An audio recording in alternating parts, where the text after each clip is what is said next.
রহমতুল্লাহি ওবারকাতুহু। একজন রোজাদার ব্যক্তির জন্য যতগুলো কার্যক্রম সে সম্পাদন করে তার মধ্যে একটি গুরুত্বপূর্ণ কাজ হচ্ছে সাহারি গ্রহণ করা।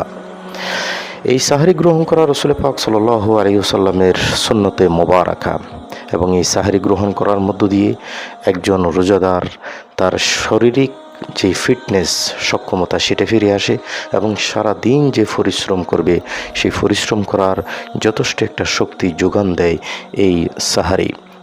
এবং এই সাহারি সম্পর্কে গুরুত্ব সম্পর্কে রাসূল পাক সাল্লাল্লাহু আলাইহি ওয়াসাল্লাম হাদিসে পাকে ইরশাদ করেছেন যে তাসাহারু ফাইন্না ফিস সুহুরি বারাকাতুন, যে তোমরা যারা রোজাদার আছো তারা সাহারি গ্রহণ করো, কেননা এই সাহারির মধ্যে তোমাদের জন্য রয়েছে যথেষ্ট পরিমাণের বরকত আল্লাহর পক্ষ থেকে।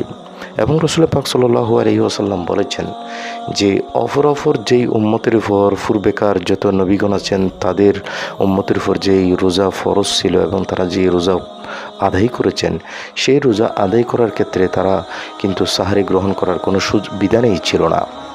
এই সাহারি গ্রহণ করার বিধানটা একমাত্র আমার উম্মতের উপর দেওয়া হয়েছে।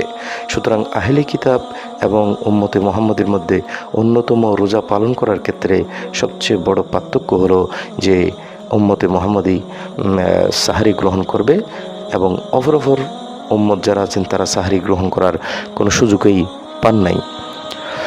এবং রাসূল পাক সাল্লাল্লাহু আলাইহি ওয়াসাল্লাম হাদিসে পাকে ইরশাদ করেছেন যে যারা রোজা রাখে সাহারি গ্রহণ করে সেই সাহারি গ্রহণ করার ক্ষেত্রে একটু দেরিতে শেষ করতে বলা হয়েছে, এবং যারা ইফতারি গ্রহণ করবে তাদের ক্ষেত্রে একটু তাড়াহুড়া করে ইফতারি করার জন্য বলা হয়েছে।